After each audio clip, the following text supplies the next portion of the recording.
அல்ஹம்துலில்லாஹ். புனிதமான இந்த ரமலான் மாதத்திலே எங்கள் எல்லாம் பகலிலே பசித்தவர்களாக தாகித்தவர்களாக ஐம்புலன்களையும் அடக்கி உனக்காக நோன்பு நோற்று இரவு நேரங்களே உன்னை வணங்கி வழிபட்டிருக்கிறோம் ரஹ்மானே. எத்தனையோ தேவைகளை உன்னிடத்திலே கேட்டிருக்கின்றோம் ரஹ்மானே. அனைத்தையும் முழுமையாக கபூலாக்கி தருவாயாக.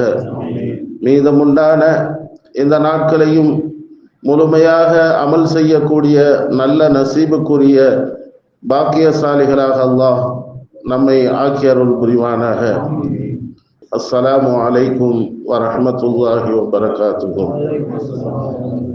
சங்கையான அல்லாஹினுடைய நல்லடியார்களே, பெரியோர்களே, ஜமாத்தார்களே, வாலிபர்களே, அல்லாஹினுடைய அளப்பெரும் கிருபை, அவனுடைய அன்பு உலகத்தில் உண்டான ஒட்டுமொத்த சமூகத்தார்களிலேயும் மிக உயர்ந்த சிறப்பான ஒரு சமூகமாக இஸ்லாமிய சமூகத்தை அல்லாஹ் ஆக்கியிருக்கின்றார். அதிலும் குறிப்பாக எந்த உம்மத்திற்கும் வழங்கப்படாத சிறந்த அந்தஸ்துகளையும் சிறப்புகளையும் தந்தது மட்டுமல்லாமல் புனிதமான இந்த ரமலான் மாதத்தையும் தந்து அதிலேயும் நம்முடைய ஆயுட்காலம் வாழாவிட்டாலும் அதற்கான முழுமையான கூலிகளை லைலத்துல் கத்ர் என்ற அந்த சிறப்பான இரவின் மூலமாக பல ஆயிரக்கணக்கான ஆண்டுகளுக்கு மேலாக வாழ்ந்த அந்த நன்மைகளுக்கு தகுதியான ஒரு அந்தஸ்தை அல்லாஹ் இந்த உம்மத்திற்கு மட்டுமே அல்லாஹ் வழங்கியிருக்கின்றான். அல்லாஹ் நமக்கு கபூலாக்குவானாக.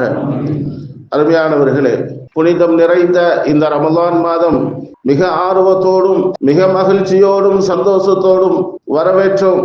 இப்போதுதான் முதல் பிறை பிறந்து ஜும்மாவுடைய நாளிலே இருந்தது போன்று தெரிகிறது. ஆனால் 20 நாட்கள் நம்மை வேகமாக கடக்க செய்து விட்டது.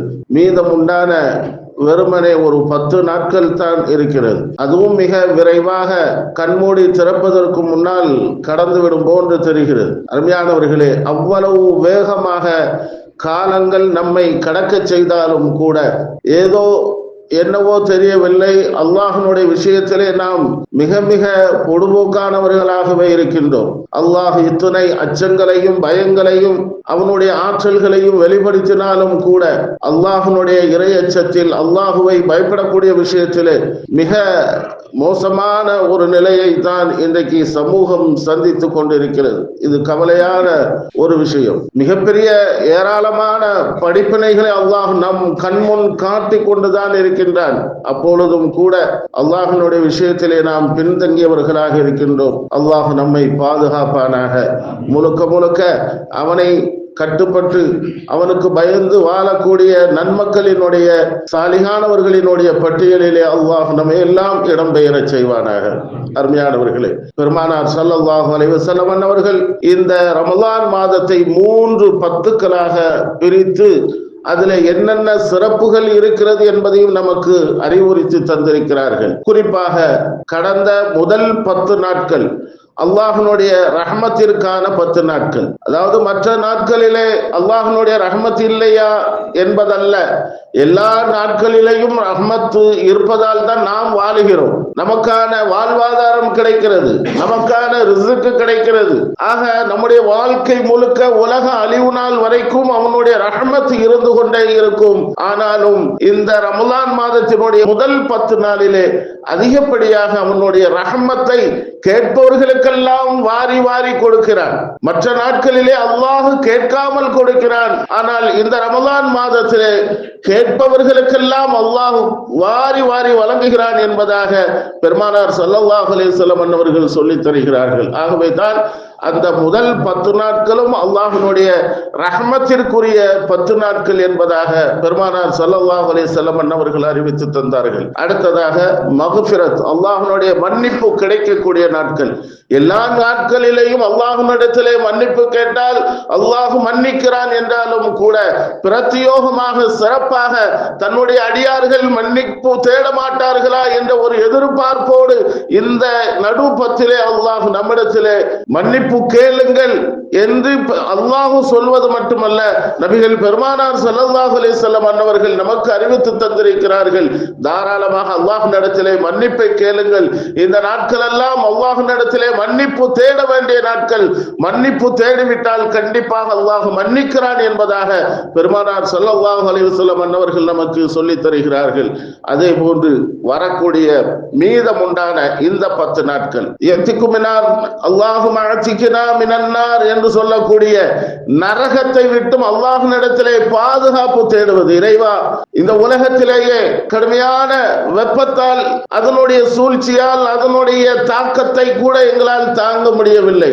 ஆனால் நாளை மறுமையிலே நரக நெருப்பு என்பது மிகவும் கொடூரமானதாக இருக்கும். அதாவது சொல்லப்படுகிறது, நரகத்தினுடைய நிலை எப்படி இருக்கும் என்று சொன்னால், சாவும் கிடையாது, வாழ்வும் கிடையாது, மரணமும் கிடையாது, வாழ்க்கையும் கிடையாது என்ற அந்த அடிப்படையிலே இருக்கும். ஒரு தோல் அல்லாஹ் நமக்கு உடலிலே தந்திருக்கிறான் என்று சொன்னால், நரகத்தினுடைய அந்த வெப்ப ஜுவாலையின் காரணமாக அந்த தோல் கருகி ஒன்றுமில்லாமல் ஆகிவிடும். ஆனால் அடுத்த நிமிடமே அந்த தோல் புதிதாக உருவாகிவிடும். வாழ்வும் இல்லை, சாவும் இல்லை என்ற ஒரு பெருமானார் ஸல்லல்லாஹு அலைஹி வஸல்லம் அன்னவர்கள் சொல்லி தந்த அந்த கொடூரமான ஒரு நிலைக்கு உடையதுதான் அந்த நரகம். ஆகவே அந்த கொடூர நரகத்தை விட்டும் நீங்கள் அல்லாஹ்விடத்திலே பாதுகாப்பு தேடிக்கொள்ளுங்கள் என்பதாக பெருமானார் ஸல்லல்லாஹு அலைஹி வஸல்லம் அன்னவர்கள் கற்றுத் தருகிறார்கள். காரணம், குர்ஆனிலே அல்லாஹ் சொல்வது போன்று சொர்க்கம்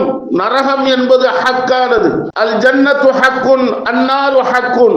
இந்த இரண்டுமே சுன்னத் வல் ஜமாஅத்தின் கொள்கையின்படி ஹக்கானதாக, உண்மையானதாக, சத்தியமானதாக இருக்கிறது என்பதாக பெருமானார் ஸல்லல்லாஹு அலைஹி வஸல்லம் அன்னவர்கள் சொல்லி தந்த அந்த அடிப்படையிலே நாம் ஏற்றிருக்கின்றோம். இன்னல்லதீன கஃபரு மின் அஹ்லில் கிதாபி வல் முஷ்ரிகீன ஃபீ நாரி ஜஹன்னம காலிதீன ஃபீஹா.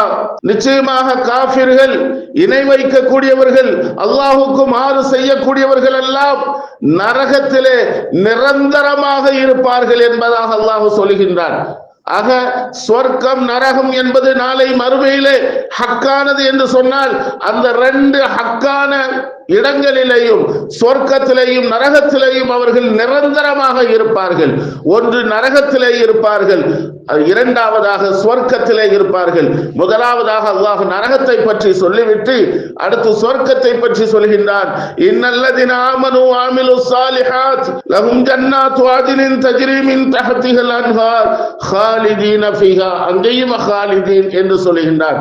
காலிதீன என்று சொன்னால் நிரந்தரமாக அங்கே தங்குவார்கள், நிரந்தரமாக சுவர்க்கத்திலே தங்குவார்கள் என்பதாக அல்லாஹ் சொல்லி காட்டுகின்றான். இந்த உலகம் என்பது நிரந்தரம் அல்ல.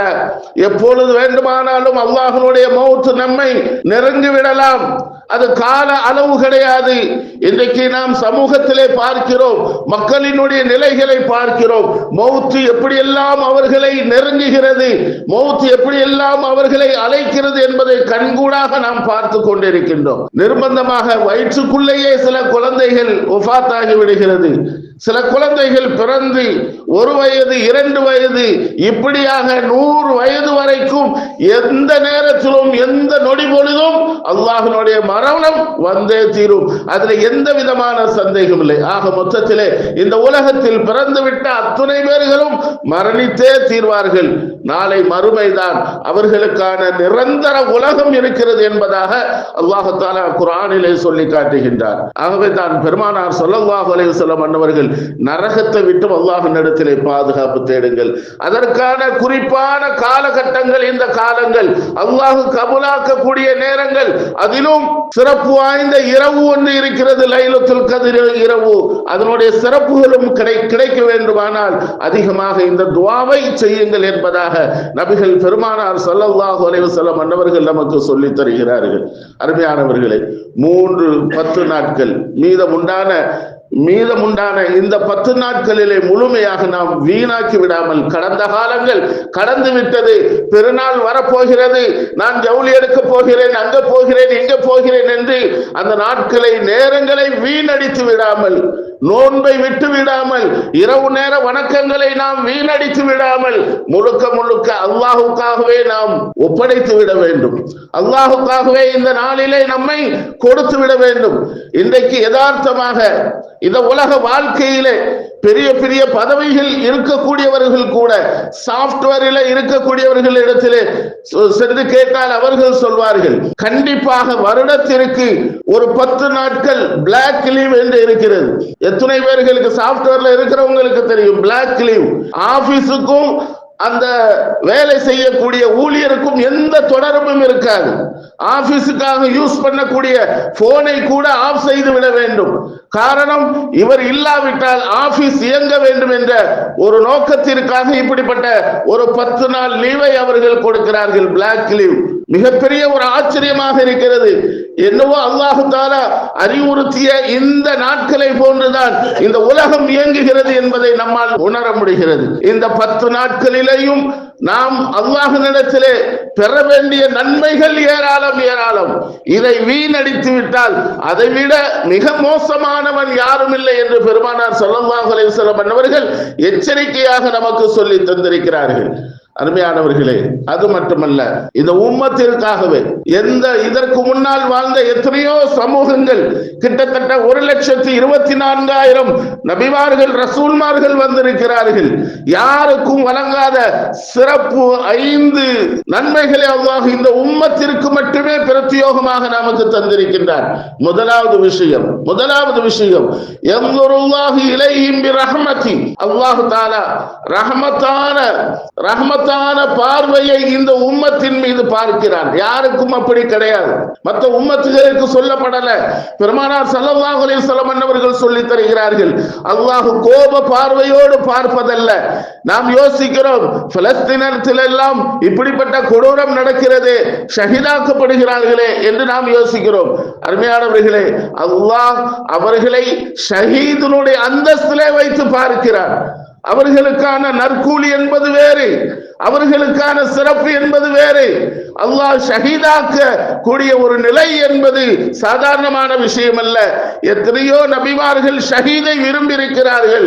ஏன் சஹாபாக்களும் ஷஹீதை விரும்பி இருக்கிறார்கள். ஒரு வகையிலே பெருமானார் ஸல்லல்லாஹு அலைஹி வஸல்லம் அன்னவர்களும் ஷஹீதின் மூலமாகத்தான் வஃபாத்தாகி இருக்கிறார்கள். காரணம், நஞ்சூட்டப்பட்டார்கள் பெருமானார் ஸல்லல்லாஹு அலைஹி வஸல்லம் அன்னவர்கள். இப்படி சஹாபாக்களும் சரி, இறைநேசர்களும் சரி, ஷஹீதினுடைய அந்தஸ்தை பெறுவதற்கு மிகவும் ஆர்வமாக இருந்திருக்கிறார்கள். அருமையானவர்களே, ஆக மொத்தத்திலே ரஹமத் என்பது அவர்களினுடைய அந்தஸ்தை கூட்டுவது, நம் மீது இரக்க பார்வை பெறுவது, நம்முடைய பாவங்களை குற்றங்களை களைவதற்கான ஒரு சூழல் அல்லாஹ்வுடைய ரஹமத் பார்வை கிடைப்பது என்பது. உண்மையிலேயே அல்லாஹ் நம்மை ரஹமத்தான பார்வையிலேயே வைத்திருக்கிறான். நம்மையும் அல்லாஹ் கபூலாக்குவானாக. இரண்டாவது சிறப்பு, யஅமுருல்லாஹு தஆலா லில் மலாயிகத்தி பில் இஸ்திக்ஃபாரி லஹும். இந்த நோன்பாளிகளுக்காக, நமக்காக, நம்மோடு மலக்குமார்கள் எல்லாம் அமர்ந்து கொண்டு நமக்காக அல்லாஹ்விடத்திலே பாவ மன்னிப்பு தேடுகிறார்கள். நாம் இஸ்திக்ஃபார் செய்கிறோமோ இல்லையோ, சொன்ன ஒரு நாள் மட்டும், பயான் பண்ணிய ஒரு நாள் மட்டும் இஸ்திக்ஃபாரிலே ரொம்ப ஆர்வமாக இருப்போம். அஸ்தக்ஃபிருல்லாஹ் அஸ்தக்ஃபிருல்லாஹ் என அல்லாஹ்வுடைய பயம் அன்றைக்கு மட்டும்தான் இருக்கும். ஹஜ்ரத் அவர்கள் சொல்லிட்டார்கள், நம்ம இஸ்திக்ஃபார்ல இருக்கணும். பெருமானார் ஸல்லல்லாஹு அலைஹி வஸல்லம் அவர்கள் ஒரு நாளைக்கு 70 முறை இஸ்திக்ஃபார் செய்துட்டாங்க. நம்ம எப்படியாவது 100 தடவையாவது செய்யணும்னு சொல்லிட்டு பயான் கேட்ட அன்றைக்கு மட்டும்தான் இஸ்திக்ஃபாரினுடைய ஆர்வம். அப்படிதான் இருக்கிறது. ஆனால் நாம் செய்கிறோமோ இல்லையோ, நோன்பாளிகள் இருக்கக்கூடிய அந்த சபையிலே முழுக்க மலக்குமார்கள் அமர்ந்து அந்த நோன்பாளிகளுக்காக இஸ்திக்ஃபார் செய்கிறார்கள், அல்லாஹ்விடத்திலே பாவ மன்னிப்பு தேடுகிறார்கள் என்பதாக இரண்டாவது சிறப்பாக நபிகள் பெருமானார் ஸல்லல்லாஹு அலைஹி வஸல்லம் அன்னவர்கள் சொல்லித் தருகிறார்கள். அது மட்டுமல்ல, மூன்றாவது சிறப்பாக அன்ன ராயிஹத ஃபமிஸ் ஸாயிமி அத்யபு இன்தல்லாஹ் மின் ரீஹில் மிஸ்கி, நோன்பாளிகளினுடைய வாடை என்பது, நோன்பாளிகளினுடைய வாய் வாடை என்பது மிஸ்கி கஸ்தூரியினுடைய வாசனையை விட மிக சிறந்ததாக தூய்மையானதாக இருக்கும் என்பதாக பெருமானார் ஸல்லல்லாஹு அலைஹி வஸல்லம் அன்னவர்கள் சொல்லி தந்திருக்கிறார்கள். இந்த சிறப்பு நம்முடைய இந்த உம்மத்துக்கு மட்டும்தான். பெருமானார் ஸல்லல்லாஹு அலைஹி வஸல்லம் அன்னவர்களினுடைய உம்மத்தாகிய இந்த சமூகத்திற்கு மட்டும்தான் இப்படிப்பட்ட சிறப்பை அல்லாஹ் வழங்கி இருக்கின்றார். நான்காவதாக யகூலுல்லாஹு லில் ஜன்னதி இத்தഖது ஸீனதக, சுவர்க்கத்திற்கு அல்லாஹ் கட்டளையிடுகின்றான். சொர்க்கமே, என்னுடைய அடியார்கள் நோன்பாளிகளாக எனக்காகவே என் மீது முழு நம்பிக்கை வைத்து நோன்பு இருக்கிறார்கள், என்னிடத்திலே இஸ்திக்பார் செய்கிறார்கள், என்னை வணங்குகிறார்கள், தொழுகிறார்கள், நீ உன்னை அலங்கரித்துக் கொள், அந்த மக்களுக்காக, என்னுடைய அடியார்களுக்காக சொர்க்கமே உன்னை நீ அலங்கரித்துக் கொள் என்று அல்லாஹ் சொர்க்கத்திற்கு கட்டளையிடுகிறான் என்பதாக பெருமானார் ஸல்லல்லாஹு அலைஹி வஸல்லம் அன்னவர்கள் நமக்கு சொல்லித் தருகிறார்கள். இது நான்காவது சிறப்பு. எந்த சமூகத்திற்கும் இது வழங்கப்படாத ஒன்று என்பதை நாம் விளங்க வேண்டும். அடுத்ததாக ஐந்தாவதாக நபிகள் பெருமானார் ஸல்லல்லாஹு அலைஹி வஸல்லம் அன்னவர்கள் சொல்லித் தருகிறார்கள், யக்ஃபிருல்லாஹு தஆலா லஹும் ஜமீஆ, நோன்பாளிகளினுடைய எல்லா பாவங்களையும் அல்லாஹ் மன்னிக்கிறான், நோன்பாளிகளினுடைய எல்லா பாவங்களையும் அல்லாஹ் மன்னிக்கிறான் என்பதாக நபிகள் பெருமானார் ஸல்லல்லாஹு அலைஹி வஸல்லம் அன்னவர்கள் சொல்லித் தருகிறார்கள். அருமையானவர்களே, இப்படிப்பட்ட 5 சிறப்பு அம்சங்களும் என்பது இந்த உம்மத்திற்கு மட்டும் பிரத்யோகமாக அல்லாஹ் வழங்கி இருக்கிறார், எந்த சமூகத்திற்கும் வழங்கவில்லை. ஆரம்பத்திலே சொன்னேன், நாளை மறுமையிலே சொர்க்கம் நரகம் என்பது ஹக்கான விஷயம், சொர்க்கம் நரகம் என்பது ஹக்கான விஷயம். அதே நேரத்தில் நரகம் என்பது காஃபிர்களும் முஷ்ரிக்கீன்களும் அல்லாஹ்வுக்கு மாறு செய்தவர்களும் போகிறார்கள் என்று சொன்னால், சொர்க்கத்திலே ஈமான் உள்ள முஸ்லிம்கள் சொர்க்கத்திலே நுழைவார்கள். சொர்க்கம் என்பது ஒன்றுதான், 8 சொர்க்கங்கள் இருக்கும். ஆனால் நரகம் என்பது 2 வகையாக இருக்கும். ஒன்று, முஸ்லிம்கள் மட்டும் அந்த நரகத்திலே போவார்கள். ஒரு நரகத்திலே, ஒரு நரகம் என்பது நிரந்தரமான நரகம். இன்னொரு நரகத்திலே ஈமான் கொண்ட முஸ்லிம்களும் அங்கே செல்வார்கள். காரணம், இந்த உலகத்திலே பாவங்களை அதிகப்படியாக செய்தவர்கள், பாவங்களை அளவுக்கு மீறி அல்லாஹ்வுடைய பயம் இல்லாமல் பாவம் என்று தெரிந்து கொண்டே செய்தவர்கள் நரகத்திலே போவார்கள். அவர்களினுடைய உடல் கரிக்கட்டையை போன்று ஆகிவிடும், முகங்கள் எல்லாம் கருத்துவிடும். அதன் பிறகு அல்லாஹ் தஆலா ஒரு குறிப்பிட்ட காலம் வந்ததற்கு பிறகு, ஒரு குறிப்பிட்ட காலம் வந்ததற்கு பிறகு அவர்கள் ஹயாத்து நஹர் என்று சொல்லக்கூடிய ஒரு ஆற்றிலே அல்லாஹ் குளிக்க செய்வான். குளித்ததற்கு பிறகு அவர்களினுடைய உடல் முகம் எல்லாம் பிரகாசமாக ஆகிவிடும். அதற்கு அல்லாஹ் தஆலா அவர்களை மன்னித்து சுவர்க்கத்திலே அனுப்பி விடுவான். காரணம், 2 விஷயங்கள் இருக்கிறது. பெருமானார் ஸல்லல்லாஹு அலைஹி வஸல்லம் அவர்கள் சொன்னார்கள், மன் கால லா இலாஹ இல்லல்லாஹ் தഖலல் ஜன்னah, யார் லா இலாஹ இல்லல்லாஹ் முஹம்மது ரசூலுல்லாஹ் என்று அல்லாஹ்வை ஈமான் கொண்டு நபியை நபியாக ஏற்றுக்கொண்டார்களோ அவர்கள் சொர்க்கம் செல்வார்கள் என்று பெருமானார் ஸல்லல்லாஹு அலைஹி வஸல்லம் அன்னவர்கள் சொன்னார்களே. அப்படிப்பட்ட மக்கள் பாவத்திலே மூழ்கிவிட்டால், ஈமான் கொண்டவர்களாக முஸ்லிம்களாக ஆகிவிட்டால் முதலிலே நரகத்திற்கு செல்வார்கள். நரகத்திலே அனுபவிக்க வேண்டிய எல்லா வேதனைகளையும் அனுபவித்ததற்கு பிறகு அல்லாஹ் தஆலா அவர்களை சொர்க்க அல் ஹயாத்து நஹர் என்ற ஆற்றிலே குளிக்க செய்து அதற்கு பிறகு அல்லாஹ் சொர்க்கத்திலே அனுப்புவான். அவர்கள் அடையாளங்கள், அவர்களினுடைய அடையாளம் இருக்கும். நரகத்தில் இருந்து சொர்க்கத்திற்கு வந்திருக்கிறார்கள். அதாவது எக்ஸாம் 10th +2 எக்ஸாம் வச்சிருப்பாங்க, அரியர் ஆயிரும், ஃபெயில் ஆயிருவாங்க. அதே வருஷத்துல என்ன செய்வாங்க, 1 மாசம் டைம் கொடுத்து திரும்ப அந்த பாடங்களை ப்ரிப்பேர் பண்ணி திரும்ப ரீ எக்ஸாம் வைப்பாங்க. அப்ப இவங்களுக்கு மார்க் சில நேரங்கள்ல ஒரே பேப்பர்ல வந்துடும், அல்லது 2 பேப்பர்கள்ல வரும். அடையாளம் தெரிஞ்சிடும் இவங்க ஃபெயில் ஆகி பாஸ் ஆயிருக்காங்கிறது. அதே மாதிரி நாளை நரகத்திலிருந்து சொர்க்கத்திற்கு போனாலும் இவர் நரகத்திற்கு போயிட்டு சொர்க்கத்திற்கு வந்தார்கள் என்று அடையாளம் காணப்படும். அப்படிப்பட்ட ஒரு சூழல் நாளை மறுமையில இருக்கிறது. நாம் எங்கு போக வேண்டும் என்பதை முடிவு எடுத்துக்கொள்ள வேண்டும். முழுமையாக நிரந்தரமான சொர்க்கத்திற்கு நேரடியாக செல்ல வேண்டுமா அல்லது நரகத்திற்கு சென்று சொர்க்கத்திற்கு செல்ல வேண்டுமா என்ற முடிவை நம்முடைய கையிலே அல்லாஹ் தந்திருக்கின்றான். நாம் நேரடியாக நிரந்தரமான சொர்க்கத்திலே நுழைய வேண்டும் என்பதற்காகவே அல்லாஹ் தஆலா இப்படிப்பட்ட நாட்களை நமக்கு தந்து நம்மை தூய்மைப்படுத்தி சீர்படுத்தி சாலிகானவர்களாக உருவாக்குவதற்கான காலங்களை அல்லாஹ் இந்த நோம்பின் மூலமாக நமக்கு தந்திருக்கின்றார். இதை நாம் வீணாக்கி விடாமல் முழுமையாக பயன்படுத்திக் கொள்ள வேண்டும். அருமையானவர்களே, நரகத்தினுடைய விடுதலை, நரகத்தில் இருக்கக்கூடியவர்களுக்கு விடுதலை நபிகள் பெருமானார் ஸல்லல்லாஹு அலைஹி வஸல்லம் அன்னவர்கள் சொல்கிறார்கள், ரமலான் மாதம் பிறந்து விட்டால் முதல் நாளிலிருந்து ஒவ்வொரு நாளும் கிட்டத்தட்ட 6 லட்சம் பேர்களுக்கு அல்லாஹ் விடுதலை வழங்குகிறார். நான் சொன்னேனே, இஸ்லாமியர்கள் முஃமின்கள் ஈமான் கொண்டவர்கள் நரகத்திற்கு செல்வார்கள். அல்லாஹ் அதன் பிறகு அவர்களை மன்னித்து விடுதலை செய்து சொர்க்கத்திற்கு அனுப்பிவிடுகிறான் என்று சொன்னேனே, அதே போன்றுதான் பெருமானார் ஸல்லல்லாஹு அலைஹி வஸல்லம் அவர்கள் சொல்கிறார்கள், இந்த ரமலான் மாதம் வந்து விட்டால் ஒவ்வொரு இரவிலையும் 6 லட்சம் பேர்கள் அல்லாஹ் தஆலா விடுதலை வழங்குகிறார், நரக விடுதலை அவர்களுக்கு வழங்குகிறார்.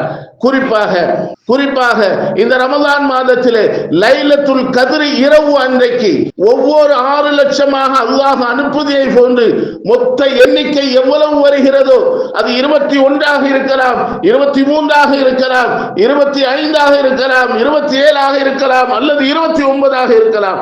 29ஆக இருந்தால் ஒவ்வொரு நாளிலேயும் 6 லட்சமாக சேர்த்து எத்தனை எண்ணிக்கைகள் வருகிறதோ அந்த எண்ணிக்கை அளவுக்கு அல்லாஹ் தஆலா லைலத்துல் கத்ர் இரவு அன்னைக்கு அல்லாஹ் விடுதலை வழங்குகிறார். நரகத்தினுடைய விடுதலை வழங்கி அல்லாஹ் அவர்களை சொர்க்கத்திற்கு அனுப்புகிறார் என்பதாக சொல்லிவிட்டு கடைசியாக சொன்னார்கள் பெருமானார் ஸல்லல்லாஹு அலைஹி வஸல்லம் அன்னவர்கள், ஈதுல் ஃபித்ர் அன்று, பெருநாள் அன்று அல்லாஹ் தஆலா லைலத்துல் கத்ர் இரவினுடைய எண்ணிக்கையும் சேர்த்து ரமலானினுடைய ஒவ்வொரு நாளினுடைய எண்ணிக்கைகளையும் சேர்த்து ஒட்டுமொத்தமாக அல்லாஹ் தஆலா சொர்க்கத்திலே மக்களை நரகத்திலிருந்து விடுதலையாக்கி சொர்க்கத்திலே அனுப்புகிறார் என்பதாக பெருமானார் ஸல்லல்லாஹு அலைஹி வஸல்லம் அன்னவர்கள் இப்படிப்பட்ட சிறப்புகளை எல்லாம் நமக்கு சொல்லி தந்திருக்கின்றார்கள். அருமையானவர்களே, இந்த நாட்களை நாம் வீணாக்கி விடாமல் முழுமையாக அல்லாஹுக்கு பயந்து இந்த ரமலானிலே கிடைக்க பெற வேண்டிய நன்மைகள் எல்லாம் முறையாக கிடைக்க பெற்று சொர்க்கம், நிரந்தர சொர்க்கத்திலே நுழையக்கூடிய நல்ல பாக்கியத்தை அல்லாஹ் நம் அத்துணை பேர்களுக்கும் தந்தருள் புரிவானாக.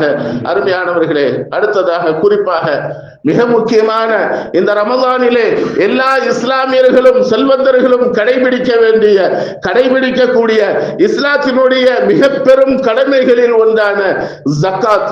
இந்த ஜக்காத்தினுடைய விஷயத்திலேயும் நம்முடைய மக்கள் மிகவும் பொடுபோக்காக இருக்கிறார்கள். ஒரு அளவு இல்லாமல் ஏனோ தானோ ஏதோ 100 ரூபாயாக மாற்றி வச்சு ஏழை எளிய மக்களுக்கு கொடுக்கிறார்கள். இது என்ன ஒரு சாத்தியமான விஷயம்? யோசிக்கிறோம். அருமையானவர்களை, பிற சமூக மக்களை கொஞ்சம் ஏறிட்டு பாருங்கள். குறிப்பாக சேட்டுமார்களை பாருங்கள். மிகப்பெரிய ஆச்சரியம், அவர்களுக்குள்ளால் ஒரு கூட்டு இருக்கிறது, ஒரு அமைப்பு இருக்கிறது. ஒட்டுமொத்த பொருட்களையும் ஒரு அமௌண்டாக சேர்த்து தன்னுடைய குடும்பத்திலே, தன்னுடைய சமூகத்திலே ஏழையாக இருக்கிறார்கள். யார் ஏழையாக இருக்கிறார்கள், யார் சொந்த பிசினஸ் இல்லாமல் இருக்கிறார்கள், அவர்களை அழைத்து அவர்களுக்கான ஒரு வியாபாரத்தை ரெடி பண்ணி தனியாக கொடுக்கிறார்கள். அதாவது வருஷத்துக்கு இத்தனை பேர் என்று முடிவு செய்கிறார்கள். அவர்களுக்குள்ளால் ஒரு அமைப்பு இருக்கிறது. நாம் செய்ய வேண்டிய வேலையை அவர்கள் செய்து கொண்டிருக்கிறார்கள். என்ன ஒரு ஆச்சரியம்! நாம் ஏழைகளாகவே இருக்கிறார்கள். கையேந்தக்கூடியவர்கள் கையேந்தி கொண்டே இருக்கிறார்கள். செல்வந்தர்களாகவே இருக்கிறார்கள். மிகப்பெரிய ஆபத்தான விஷயம். அல்லாஹ் இந்த உலகத்திலே அனைவர்களையும் சமமாகத்தான் படைத்திருக்கிறார். செல்வம் கொடுத்திருக்கிறார் என்று சொன்னால் அது சோதனைக்காகத்தான். ஏழையாக இருக்கிறார்கள் என்று சொன்னால் சோதனைக்குத்தான். அடுத்தவர்களிடத்திலே கையேந்த வேண்டிய அவசியம் இல்லை. சொந்த உழைப்பு இருக்கிறது. ஆனால் செல்வந்தர்களுக்கு கொடுத்திருக்கக்கூடிய அந்த செல்வங்கள் ஏழைகளுக்கு உண்டான சொத்தை அவர்கள் வைத்திருக்கிறார்கள். எவ்வளவு பெரிய செல்வந்தர்கள் இருக்கிறார்களோ, எவ்வளவு செல்வம் எவ்வளவு அதிகமாக இருக்கிறாரோ அந்த ஊரிலே இருக்கக்கூடிய அத்துணை ஏழைகளுக்குமான சொத்தை அவர் வைத்திருக்கிறார் என்பதாக அர்த்தம். அருமையானவர்களே, இன்னைக்கு நம்ம டாக்ஸ் கட்டுகிறோம். ஒவ்வொரு வருஷத்துக்கும் நம்முடைய தொழில் ரீதியாக டாக்ஸ் கட்டுறோம். இது எப்படி வந்தது? இந்த ஜகாத்தினுடைய முறையிலே வந்ததுதான். அந்த டாக்ஸை வச்சுதான், அந்த வருமானத்தை வச்சுதான் ரேஷன் கடையில அரிசி வழங்குறாங்க. இந்த கவர்மெண்ட் நிர்ணயிக்குது, ஏழைகளுக்கு அரிசி கொடுக்கிறார்கள். ஆனால் இஸ்லாம் 1400 ஆண்டுகளுக்கு முன்னதாகவே இப்படிப்பட்ட திட்டங்களை நமக்கு வகுத்து தந்திருக்கிறது. நம்முடைய சமூகத்தில் ஏழைகள் இருக்கக்கூடாது என்பதற்காக, ஏழைக்கான ஜக்காத்தை கொடுக்க வேண்டும் என்பதற்காக இப்படிப்பட்ட அற்புதமான திட்டங்களை எல்லாம் நமக்கு அல்லாஹ்வின் மூலமாக தரப்பட்டும் கூட அதை மறந்தவர்களாக எவ்வளவு பெரிய அசட்டையாக மோசமான நிலையில இருக்கிறோம் என்பதை நாம் உணர வேண்டும். அருமையானவர்களே, அசையும் சொத்து அசையா சொத்து, சுருக்கமாக சொல்லிவிடுகின்றேன். அசையும் சொத்து என்பது புழக்கத்திலே உள்ள செல்வங்கள். அசையா சொத்துக்கு ஜக்காத்து கிடையாது, டாக்ஸ் கிடையாது, ஏழைகளுக்கான சொத்து இல்ல. அதுல அசையா சொத்து என்பது நாம் சொந்தமாக இருக்கக்கூடிய வீடு, நாம் காரு, நம்முடைய பங்களா, அது எவ்வளவு பெருசாக இருந்தாலும் அதுக்கு ஜக்காத்து கிடையாது. ஆனால் வருமானத்திற்காக ஒரு நிலத்தை வாங்கி போட்டால் அதற்கு ஜக்காத்து உண்டு. நம்முடைய கையிலே இருக்கக்கூடிய சொத்துக்களுக்கு எதில எல்லாம் வருமானம் வாடகைக்கு விட்டு இருக்கிறோம் என்று சொன்னால் வாடகையிலிருந்து வரக்கூடிய வருமானம், இதுக்கெல்லாம் ஜக்காத்து கொடுக்க வேண்டும். அதற்கான ரூல்ஸ் என்னன்னா, ஒரு வருஷம் நம்முடைய முழுமையாக கையிலே இருக்க வேண்டும். சில பேர்கள் இன்றைக்கு வருஷத்திற்கு ஒரு தடவை கொடுத்தால் போதும் என்று நினைக்கிறாங்க. அப்படி அல்ல, வருடந்தோறும் கொடுக்க வேண்டும். ஒவ்வொரு வருடமும் ஜக்காத்தை கொடுக்க வேண்டும்.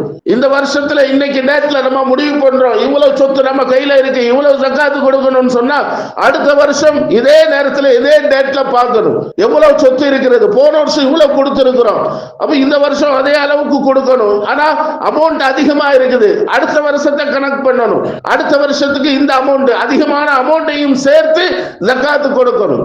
இப்படிதான் ஜக்காத்தினுடைய அளவைகளை நாம் சரிபடுத்திக் கொள்ள வேண்டும். அருமையானவர்களே, ஜக்காத் கொடுக்கக்கூடிய விஷயத்துல ரெண்டு விஷயங்களை ரொம்ப பேணுதலாக கவனிக்கணும். முதலாவது, தன் சொந்தத்துல எவ்வளவோ கஷ்டப்பட்டவர்கள் இருக்கிறார்கள், சிரமப்படக்கூடியவர்கள் இருக்கிறார்கள், அன்றாட உணவுக்கு கஷ்டப்படுகிறார்கள், அவர்களை தேர்ந்தெடுக்கணும்.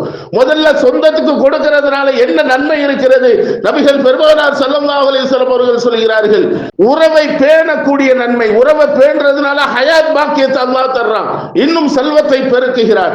இன்னொன்னு, ஜக்காத்தை நிறைவேற்றிய நன்மையும் அங்கே கிடைக்கிறது. அதுக்காக குடும்பத்துல கொடுக்கலான்னு சொன்னா கணவன் மனைவிக்கு கொடுக்கிறது, மனைவி கணவனுக்கு கொடுக்கிறது, அத்தா அம்மாக்கு கொடுக்கிறது ஜக்காத்த, இதெல்லாம் மிக கண்டிக்கத்தக்கது. இது ஜக்காத் அல்ல. யாருடைய பொறுப்பிலே எவர்கள் எல்லாம் இருக்கிறார்களோ அவர்களின் மீது அவர்களுக்கு ஜக்காத் கொடுப்பது கடமை அல்ல, ஆனால் அவர்களுக்கு ஹிபத் கொடுக்கணும், அவர்களுக்கான வாழ்வாதாரம் கொடுப்பது அவனுடைய கடமை. இப்ப என்ன எடுத்துக்கிட்டா, என்னுடைய அத்தா அம்மா, அவங்களுடைய அத்தா அம்மா, அதே மாதிரி என்னுடைய பிள்ளைகள், என்னுடைய மனைவி, இவங்கெல்லாம் என்னுடைய பொறுப்புல இருக்கிறவங்க. இவங்களுக்கு ஜீவனாம்சம் நான் கொடுத்தாகணும், இவங்களுக்கு நான் ஜக்காத்து கொடுக்க முடியாது. இவர்களை பராமரிப்பது என்னுடைய கடமை. ஜக்காத் என்பது நம்மையும் இவர்கள் அல்லாத, என்னுடைய பொறுப்பில் இல்லாத என்னுடைய அண்ணன் சகோதரர்கள் கஷ்டப்படுகிறார்கள், அவர்களுக்கு கொடுக்க வேண்டும். அதே போன்று என்னுடைய உடன் பிறந்த சகோதரிகள் கஷ்டப்படுகிறார்கள், என்னுடைய சொந்த பந்தங்கள் கஷ்டப்படுகிறார்கள், என்னுடைய பொறுப்பில் இல்லாதவர்கள் கஷ்டப்படுகிறார்கள், அவர்களுக்கு நாம் என்ன செய்யணும்? கொண்டு இந்த ஜக்காத்தை கொடுக்க வேண்டும் என்பதை நாம் புரிந்து கொள்ள வேண்டும்.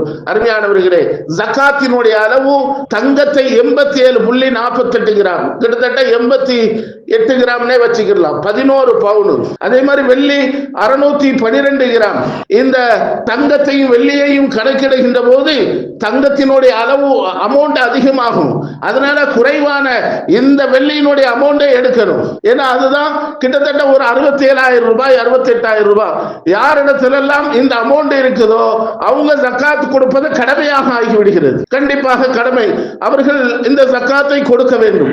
அதுவும் நம்முடைய குடும்பத்தில் ஒரு முடிவெடுங்க. யாரு கஷ்டப்படுறா, யாரு சிரமப்படுறா, யாருக்கு தொழில் செய்யக்கூடிய திறமை இருக்கிறது, கண்டுபிடித்து அவர்களுக்கான ஒரு தொழிலை, சிறு தொழிலை அவர்களுக்கு வச்சு கொடுக்கணும். இன்ஷா அல்லாஹ் அடுத்த வருடம் அவங்க ஜகாத் கொடுக்கக்கூடிய நிலைமைக்கு வந்துருவாங்க. அல்லாஹ் குர்ஆன்ல சொல்லுகின்றான், வல்லதீன யக்னிஸூன ذهب والفضة ولا ينفقونها في ضف ولا ينفقونها فبشرهم بعذاب أليم. இந்த ஜகாத்தையும் ஜகாத்துக்குண்டான தங்கத்தையும் வெள்ளியையும் செல்வங்களையும் யார் சேமித்து வைத்திருக்கிறார்களோ அவர்களுக்கு மிகவும் கேவலமான இழிவான வேதனை இருக்கிறது என்று அல்லாஹ் சுப செய்தி சொல்கிறார். சுப செய்தினா சந்தோஷமான செய்தி இல்ல, மிக மோசமான செய்தி, மிக கேவலமான வேதனை இருக்கிறது என்று சொல்கிறார். அதே மாதிரி அல்லாஹ் சொல்லி காட்டுகின்றான், யௌம யுஹமா அலைஹா ஃபீ நாரி ஜஹன்னம், தீர்ப்பு வழங்கக்கூடிய அந்த நாளை நினைவூட்டுங்கள், மிகப்பெரிய நரகத்திலே அவர்கள் இருப்பார்கள். ஃபத்துக்வா பிஹா, அதாவது ஜகாத் கொடுக்காதவர்கள் அவர்களுக்காக அவர்கள் எதை சேமித்து வைத்தார்களோ அந்த சேமித்து வைத்த தங்கத்தையும் வெள்ளியையும் அல்லாஹ் தஆலா உருக்கி அவர்களினுடைய நெற்றிகளிலேயும் ஜிபாஹுஹும் வ ஜுனூபுஹும் வ லுஹூருஹும், விலா எலும்புகளிலேயும் முதுகுகளையும் அல்லாஹ் ஊற்றி, இதுதான் நீ சேமித்து வைத்தது, இதுதான் உனக்குரியது, நீ நல்ல அனுபவித்துக் கொள் என்று அல்லாஹ் தஆலா கூறுவானாம். மிக மோசமான ஒரு நிலைக்கு ஜகாத்தினுடைய நிலையில நாம தள்ளப்பட்டுருவோம். அருமையானவர்களே, சமுதாய இஸ்லாமிய பெருமக்களை ஒன்றை விளங்க வேண்டும்.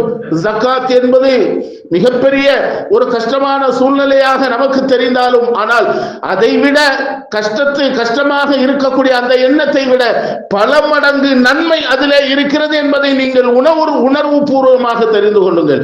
ஒரு வருஷத்துக்கு நீங்க முடிவெடுங்க, இன்ஷா அல்லாஹ் அடுத்த ஆண்டு நீங்க ஜகாத் கொடுக்காமலே இருக்க மாட்டீங்க. நம்ம எப்போ ஜகாத் கொடுக்க ஆரம்பிச்சிட்டோமோ நம்முடைய செல்வத்தில் அல்லாஹ் பரக்கத் செய்றான்.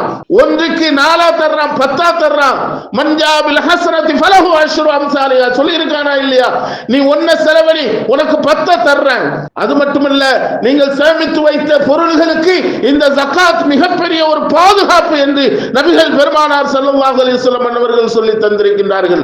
அருமையானவர்களே, அப்படிப்பட்ட நன்மைகளை அதிகமாக கொள்ளையடிக்கக்கூடிய, நன்மைகளை அதிகமாக அறுவடை செய்யக்கூடிய சிறப்பான மாதத்திலே இருக்கின்றோம். மீதம் இருக்கக்கூடிய நரக விடுதலை அடையக்கூடிய அந்த 10 நாட்கள் அதை வீணாக்கி விடாமல் முழுமையாக அல்லாஹ் கடமையாக்கி அனைத்து கடமைகளையும் முழுமையாக செய்து இபாதத்துகளிலே முழுமையாக ஈடுபட்டு நோன்பு நோற்று அல்லாஹுக்கு பிடித்தமான சொர்க்கவாதிகளாக அல்லாஹ் நம்மை அங்கீகரித்தருள் புரிவானாக.